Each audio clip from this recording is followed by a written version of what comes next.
Suasana di makam TPU Perumpung kan, kayak taman anak-anak nih kan. Suasana di TPU Perumpung. Bukan hanya duduk dan menginjak guys, main gitar guys. Coba apakah begini indah ini?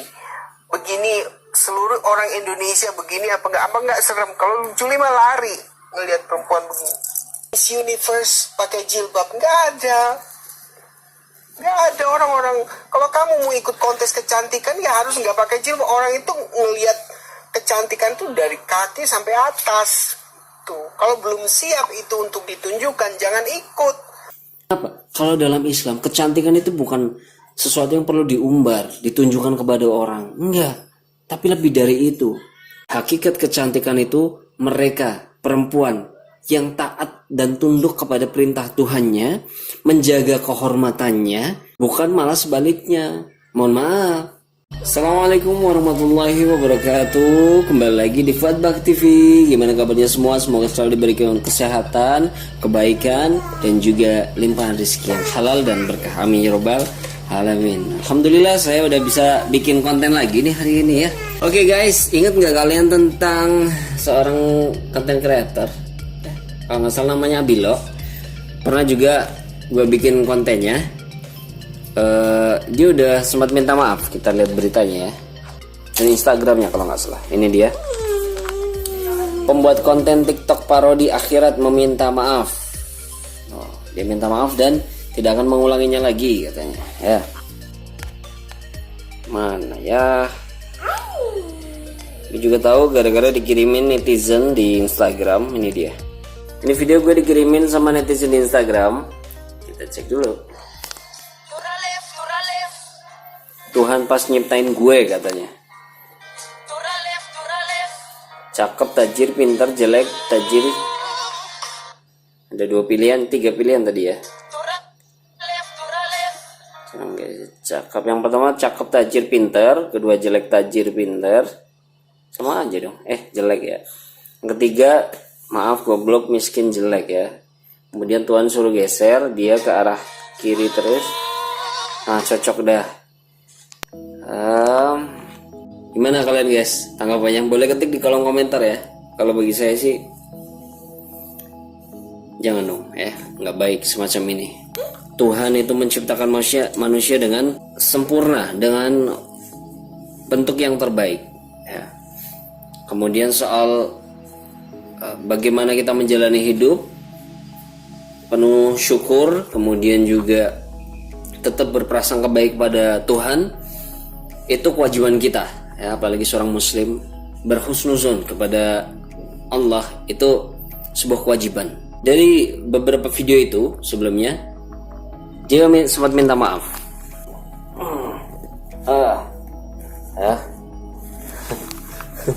Bukan saja dulu, sedekah. Sedekahnya mana? Ide. Ya guys, jadi ini dia video terbaru yang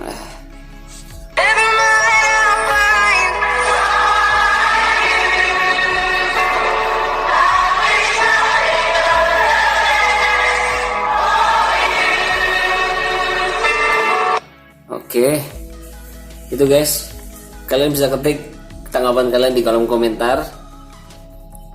Ini bentuk kritik ya, dan masukan sebagai konten kreator juga. Jadi dia melakukan hal yang hampir serupa dengan konten yang sebelumnya, sekalipun sempat meminta maaf dari konten-konten. Tapi nyatanya karena dalam Islam kita punya adab ketika menziarahi kuburan atau ziarah kubur ya, atau bahkan sekedar lewat aja di kuburan, itu kita ada adabnya guys ya, nggak sembarangan. Apalagi tadi sampai bikin TikTok ngajak nyanyi guys, mengambil hikmahnya ya dan pelajaran. Dan tolong untuk Abilo ya, kalau bikin konten itu yang jauh lebih kreatif dan mendidik gitu loh. Jadi bukan hanya sekedar lucu-lucuan aja ya. Adab dalam berziarah kubur itu salah satunya yang pertama itu kita berwudu guys ya, berwudu. Kemudian yang kedua kita mengucap salam kepada para penghuni kubur ya. Yang sederhananya adalah assalamualaikum ahli diyar minal mu'minina wal muslimin. Ada juga assalamu ala ahli diyar ya, minal mu'minina wal muslimin ya. Ada juga yang assalamualaikum ahli diyar minal mu'minina wal muslimin. Ada juga yang versi panjang ya. Tapi yang jelas harusnya ketika kita berziarah kubur, melihat pemakaman, melihat kematian, itu membuat kita, setiap orang yang beriman itu teringat akan dosa-dosanya, teringat akan bahwa kita akan kembali lagi kepada Allah Subhanahu wa taala. Teringat bahwa semua kehidupan dunia ini hanya sementara ya.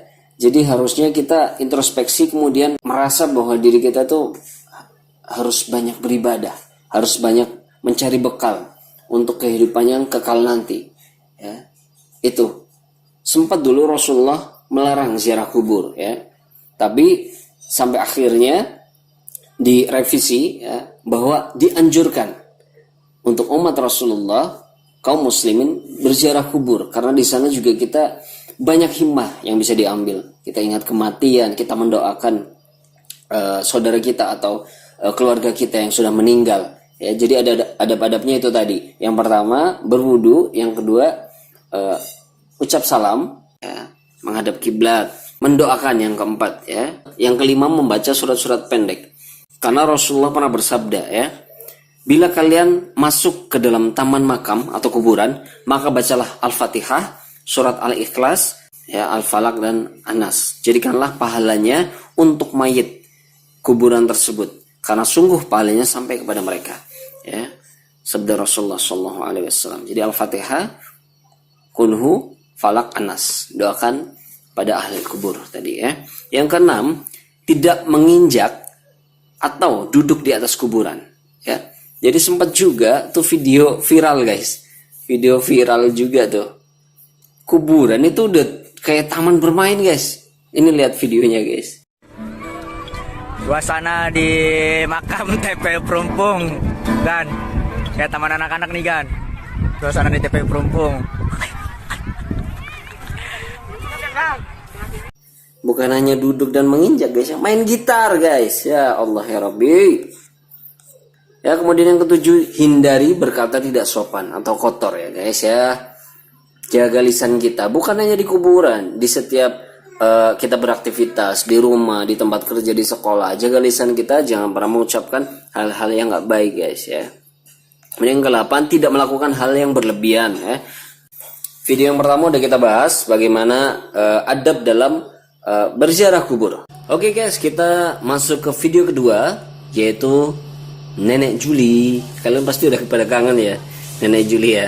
Tentang resiko memakai jilbab ya. Resiko memakai jilbab katanya guys. Kita lihat ya. Jadi jangan kalian itu dikira saya itu buat-buat apa-apa, bukan nih. Saya kasih tahu nih ya, ini artikelnya. Ini padang-padang bengkok yang jelek-jelek, yang udah tua, sepunya anak, hidupnya juga masih susah. Ya, saya kasih tahu nih ya. Wanita muslim yang mengenakan jilbab beresiko terkena penyakit serius karena mereka tidak mendapatkan cukup sinar matahari. Ini kata dokter yang ngomong ini ya. Mereka mengatakan sejumlah wanita yang menutupi kulit mereka menderita kekurangan tulang karena kekurangan vitamin D. Sebagian besar vitamin D tubuh yang mencegah rohitis. Rohitis itu kelumpuhan ya, diperoleh melalui sinar matahari yang bekerja pada kulit hanya sedikit yang berasal dari makanan. Oke. Dari sinar matahari itu sangat penting untuk tubuh, bukan hanya makanan. Jika kepala dan kulit Anda tertutup, maka Anda bersikap menghentikan sinar alam ini dari topping vitamin penting. Tuh, jadi ingat, kalian itu jangan hanya bisanya buat bayi, itu tuh nggak tahu kesehatan gitu. Itu sih terserah kalian ya. Terserah kalian mau itu gak. Saya kan hanya berikan tahu gitu. Bukan berarti saya itu benci apa-apa, karena pikiran kalian, makanya jangan kumpul di community gitu terus. Jadinya begitu, kebencian aja yang kalian buat itu kebencian. Tapi hidup kalian ya begitu-begitu aja, kecuali mau maju ya nipu, korupsi, segala macem gitu. Jadi kegoblokan itu jangan diiniin, jangan disiarkan kemana-mana. Saya kan kasih tahu, kamu mau ikut, syukur, enggak sudah gitu. Saya nggak paksakan itu gitu. Itu hak kamu, hak hidup kamu. Dan saya pun berhak ngomong apa adanya di sini. Bukan berarti kamu harus begini begitu, itu urusan kamu gitu. Saya tuh kasihan aja gitu. Udah lanjut. Saya tuh sebenarnya nggak mau bahas-bahas kayak gini, karena banyak fan-fan saya bilang, lihat itu lucu gini-gini. Iya memang gitu. Lanjut Nek, Memang lucu. Lanjut Nek. Kalau kamu itu hidupnya udah jet set ya, sedangkan yang jet set aja nggak saya iniin, apalagi kamu gitu, hanya pakai jilbab, modal buat YouTube, assalamualaikum warahmatullahi wabarakatuh. Terakhirnya waalaikumsalam, silakan subscribe. Tapi isi kamu itu menghujat, membenci gitu. Saya nggak pernah menghujat, membenci. Saya menjawab pertanyaan-pertanyaan kalian yang kalian ragukan itu. Cuman kalian nggak mau terima kebenaran. Makanya kalian nggak maju-maju. Dan kalian itu merusak generasi muda. Gitu. Kalau saya sih ya, sudah tahu sih, orang udah tahu hidup saya nggak susah. Sederhana gitu. Mau makan tempe, nasi, daging tiap hari bisa. Lanjut ah. Itu udah beda, levelnya beda. Kastanya itu kastanya itu udah beda, cara berpikir kita. Kalau kamu itu ketemuan ya begitu aja. Kalau saya itu ketemu orang Jerman, orang Australia, orang Inggris, orang Filipina, orang Vietnam, orang Thailand, orang yang punya agama, yang nggak punya agama, gimana? Kalau saya bertemunya tiap hari begitu. Ya. Orang Jerman, kalau saya ke gym ketemu orang Jerman, ketemu orang Somalia, Nigeria, ketemu semua itu. Kalau kamu ketemu orang begitu mungkin melongo-melongo. Nah itu aja saya jelasin di situ aja, itu contoh pertama aja. Jadi kalau kamu itu apa gitu? Ayo Bu, lanjut Bu. Bukannya saya sombong, nggak tahu, bukan. Makanya kita itu beda, cara berpikirnya beda, jangan disamain. Bukan berarti saya mengandung begini, begini gitu, bukan. Itu apa sih sombong-sombong? Iya, ayo buruan. Coba apakah begini indah ini? Begini seluruh orang Indonesia begini apa nggak serem? Kalau Juli mah lari ngelihat perempuan begini. Itu menurut saya ya, menurut kamu oke ya terserah gitu. Kamu.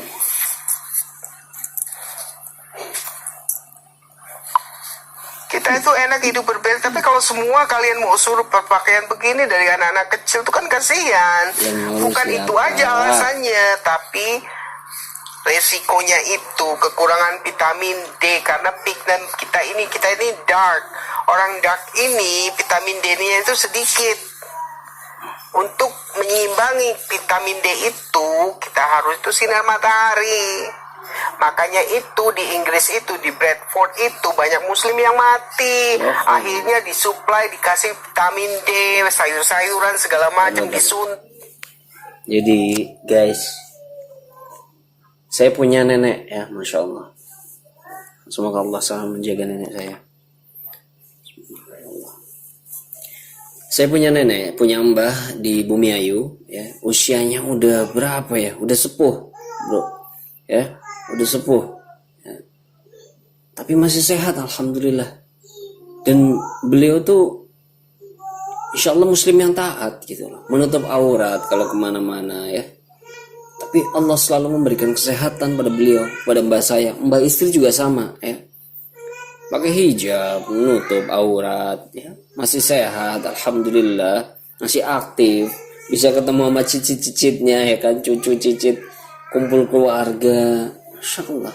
Jadi semua yang disampaikan Nenek Juli itu hanya teori, penelitian yang sepihak, pada kenyataannya di lapangan ya seolah mengeneralisir gitu. Padahal di lapangan Masya Allah sehat-sehat aja alhamdulillah, muslimah yang taat perintah Tuhannya, yang menutup aurat, ya, bahwa ketika keluar rumah, ketika bertemu dengan non mahram, menjaga auratnya, mungkin iya tertutup matahari, tapi kan bukan yang terisolasi sedemikian rupa sampai matahari itu nggak bisa masuk sama sekali, enggak juga lah, gitu loh.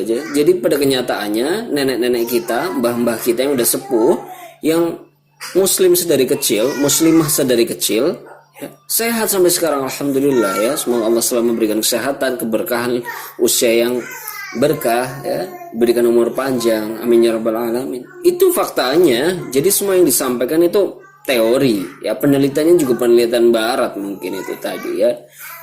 Jadi gitu guys, ya. Ini kan seolah kita berhadapan dengan logika, ya, penemuan logika ilmiah gitu. Itu juga jangan mengesampingkan keimanan, perintah dari Tuhan gitu loh. Oh iya sayang, makan. Ntar ya, mam dulu ya. Bentar lagi ya. Jadi kalau ada dua pilihan, keimanan yaitu ketaatan perintah kepada Allah Subhanahu wa taala atau kepada Tuhan. Kemudian yang kedua, penelitian, ya, yang katanya tadi disampaikan A, B, C, Z lah oleh nenek Juli tadi. Maka utamakan dulu sebagai seorang muslim yang baik, utamakan dulu perintah Allah, utamakan dulu perintahnya Tuhan, utamakan dulu perintah Sang Pencipta kita yang tahu dengan detail desain ciptaannya. Gitu loh.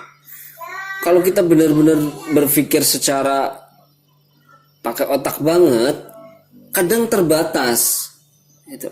Otak kita tuh kadang terbatas ketika mempelajari atau mencari tahu tentang ciptaan Allah, gitu loh. Paham nggak? Contoh nih alis nih ya, alis ini nih. Fungsinya apa? Kok bisa di atas mata gini? Kalau ada keringat, kesaring, paham nggak? Apakah kita pesan dulu waktu kita dalam kandungan? Kan enggak. Tapi Allah Subhanahu wa taala mendesain sedemikian rupa, masya Allah, keringat gak langsung ke mata, pedas, asin, tapi ketahan di sini, bisa kita usap di sini, masya Allah, ya. Hidung, bayangin, coba kalau hidungnya tuh nggak ke bawah tapi ke atas, pas hujan, ngeri bro, penuh semua air, kelelep. Masya Allah, Allah lebih tahu terhadap ciptaannya, gitu. Menutup aurat aja, nurut. Itu perintah Allah, ya. Biar nanti ilmuwan penelitian yang akhirnya baru menyadari gitu, ternyata benar bahwa menutup aurat, ya, menutup kulit kita itu mungkin terhindar, saya awam ya, terhindar dari A, B, C, virus misal. Yang niqab, ya, saat ini lagi rame beli masker, benar nggak? Tapi mereka yang berniqab cukup tutup saja sini. Seperti biasanya, aktivitas biasa, nyaman, makan biasa, aktivitas biasa. Kita itu yang nyata-nyata aja. Mana ada sih yang, wah, Miss World International pakai jilbab, or Miss Universe pakai jilbab. Nggak ada. Nggak ada orang-orang. Kalau kamu mau ikut kontes kecantikan, ya harus nggak pakai jilbab. Orang itu ngelihat kecantikan tuh dari kaki sampai atas. Tuh, kalau belum siap itu untuk ditunjukkan, jangan ikut. Bukan menghujat atau apa, memang itu peraturan yang udah ada di internasional gitu. Ikut kontes kecantikan, mohon maaf. Kalau di kami, seorang muslimah, kecantikannya itu harus dijaga, Nenek Juli. Ya, tidak diumbar, mohon maaf. Tidak diumbar, makanya aurat dijaga, rambut, kemudian bagian yang memang harus ditutup, kecuali telapak tangan dan wajah mungkin. Ada juga yang pakai niqab mata yang terlihat. Apa? Kalau dalam Islam kecantikan itu bukan sesuatu yang perlu diumbar, ditunjukkan kepada orang. Enggak. Tapi lebih dari itu. Hakikat kecantikan itu mereka, perempuan yang taat dan tunduk kepada perintah Tuhannya, menjaga kehormatannya, bukan malah sebaliknya. Mohon maaf, menampakkan auratnya. Tadi kan disebutkan, mana ada itu Miss World atau apalah itu kontes kecantikan yang menutup hijab dan sebagainya. Kita nggak butuh itu semua sebagai seorang muslimah, ya. Karena hakikatnya yang kita cari adalah ridho Allah. Kalau yang sudah menikah, ridhonya suami. Menjaga diri, menjaga kehormatan keluarganya. Justru level kita yang beda tuh di sini, Nenek Juli. Tadi kan Anda menyebut kasta-kasta. Di Islam gak ada kasta. Demi Allah. Justru Islam hadir meleburkan semua itu. Kita semua itu sama, manusia itu sama semua. Yang membedakan adalah ketakwaannya pada Allah Subhanahu wa taala. Jadi Nenek Juli coba pakai artikel ilmiah gitu ya. Sekarang kita coba balas pakai fakta ilmiah manfaat dari menggunakan hijab. Bisa dilihat dari kumparan. Menggunakan hijab memiliki banyak sekali manfaat. Salah satunya adalah menjaga kehormatan dari seorang perempuan. Tidak sembarangan orang boleh melihat wanita tersebut. Hanya suami dan mahramnya yang diperbolehkan. Itu dari segi sosial. Dari segi kesehatan, inilah salah satu hikmah dari menggunakan hijab, yaitu mencegah penyakit kanker kulit, guys. Masya Allah ya. Kanker tidak pernah membeda-bedakan antara laki-laki dan wanita. Hanya saja wanita memiliki daya tahan tubuh lebih rendah daripada laki-laki. Oleh karena itu wanita lebih mudah terserang penyakit khusus kanker kulit, guys. Kanker kulit sendiri disebabkan oleh tumor-tumor yang terbentuk akibat kekacauan dalam sel yang disebabkan oleh paparan sinar ultraviolet atau sinar UV dan juga zat-zat kimia. Dengan menggunakan kerudung, kita melindungi bagian-bagian tubuh tertentu dari paparan sinar matahari seperti wajah, leher, tangan, dan juga kaki. Dengan begitu, catat ya, kita mengurangi resiko untuk terkena kanker kulit. Jika kita mengenakan pakaian yang ketat atau transparan, maka sinar UV masih bisa menembus pakaian yang kita kenakan.